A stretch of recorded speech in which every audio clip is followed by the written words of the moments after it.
Supongo que a nadie le interese saber quién soy yo, el desarrollador de viajar en bici. Pero si quieres enterarte te voy a hablar de mí y que conste, no te consideraré chismoso o chismosa, primero porque eres mi amigo y segundo porque la curiosidad es uno de los rasgos psicológicos más importantes de nuestra especie. Quédate hasta el final porque diré cosas que nunca he contado de mí. Cuando se han vivido 68 años es muy probable que se hayan acumulado muchas experiencias y muchas anécdotas y será imposible que te pueda proyectar la película completa. Como que este es un canal que habla de viaje en bicicleta, minimalismo y otras cosas relacionadas con este artefacto, mucho de lo que te contaré tiene que ver con esto. Nací en el campo, en las montañas de las provincias orientales de Cuba, entre matas de café y rodeado de mangals. Me concibieron en La Habana, pero mi padre era militar, las cosas se estaban calentando. Se acordó que mi madre fuera para la casa de mis abuelos paternos en un pueblecito en medio de la sierra. Tengamos en cuenta que en 1953 Fulgencio Batista había tomado el poder de forma violenta, Fidel había atacado al Moncada y había cierta compulsión social. Era el año 1954 y yo nacería en febrero de 1955. Mi padre estaría en condición de acuartelamiento por mucho tiempo. No éramos pobres, pero tampoco una clase media muy destacada. Mis primeros recuerdos relacionados con la bicicleta fue un potente velocípedo de 3 ruedas, tan fuerte que mis tíos que me llevaban entre 5 y 10 años de edad a veces lo montaban. En aquella época, tener un velocípedo de hierro, fuerte y grande, era símbolo de cierta economía. Mis recuerdos de esta etapa se acercan a los 2 o 3 años y son nítidos. Una gran casa de techo de zinc donde convivimos todos. Muy cerca vivían los únicos indios auténticos que conservaban la raza en Cuba. Oí hablar de guerras, los tíos mayores se alzaron contra el gobierno, vi armas y oí conversaciones que no comprendía del todo, pero con el tiempo comprendí que eran aterradoras. Casi con el triunfo de Fidel nos mudamos para el poblado de mayor desarrollo en aquellas montañas. Había luz eléctrica, una gran iglesia, máquinas secadoras y selectoras del café que se producía en aquellas montañas, varias tiendas de víveres, ropas y productos industriales, un cine, un hotel, una heladería, 2 farmacias, una clínica, la gente tenía radios y uno de los farmacéuticos tenía televisor, aunque hacía muy poco había nacido la televisión en el país. A los 5 años, cuando me mudé al poblado, vi por primera vez las bicicletas.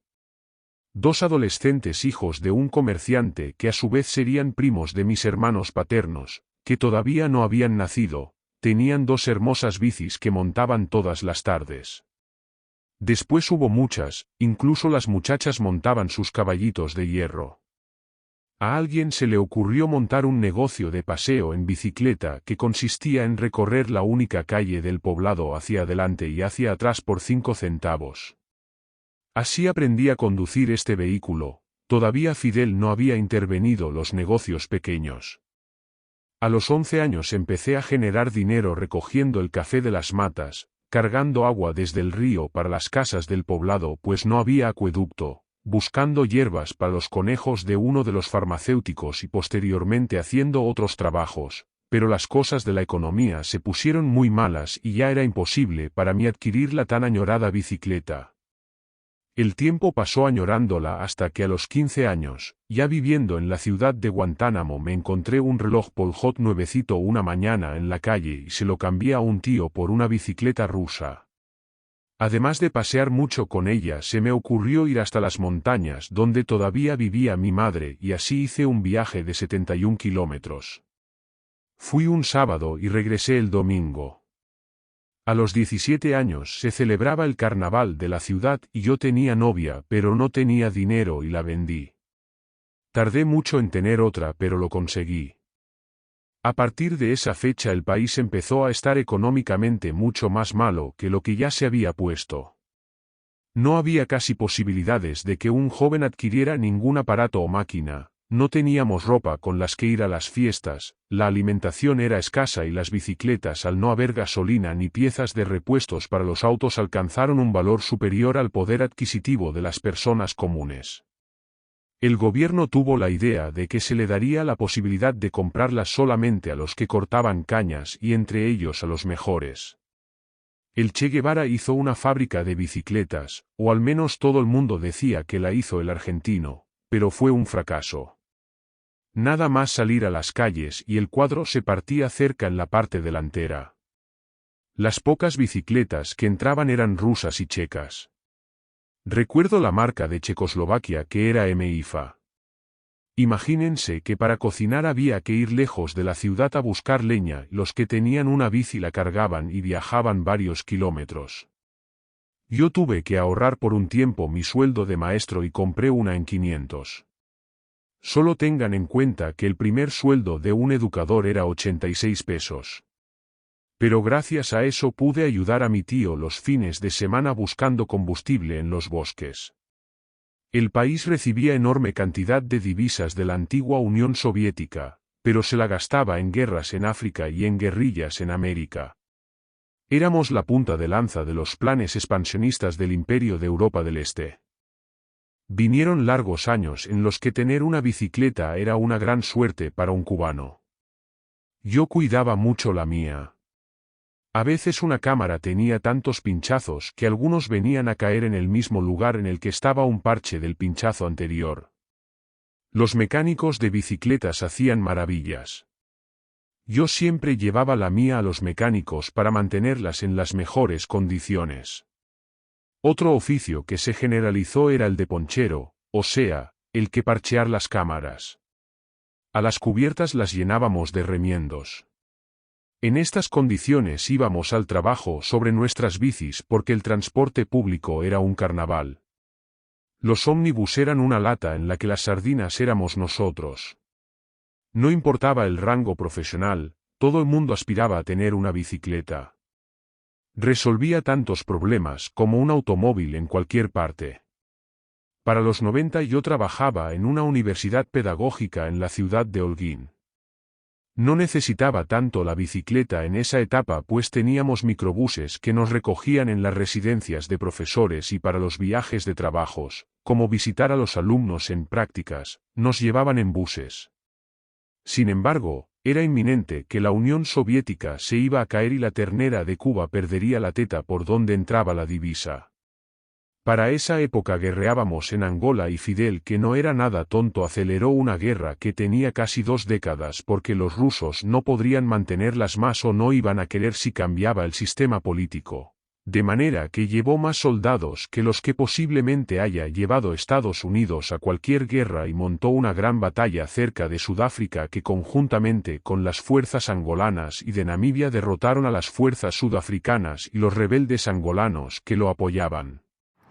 Consciente de la derrota del comunismo en la Unión Soviética y sabiendo que vendrían grandes penurias para el país, Fidel promovió la bicicleta y aunque compró en cantidades nunca vistas no alcanzaban para todos los que la necesitaban.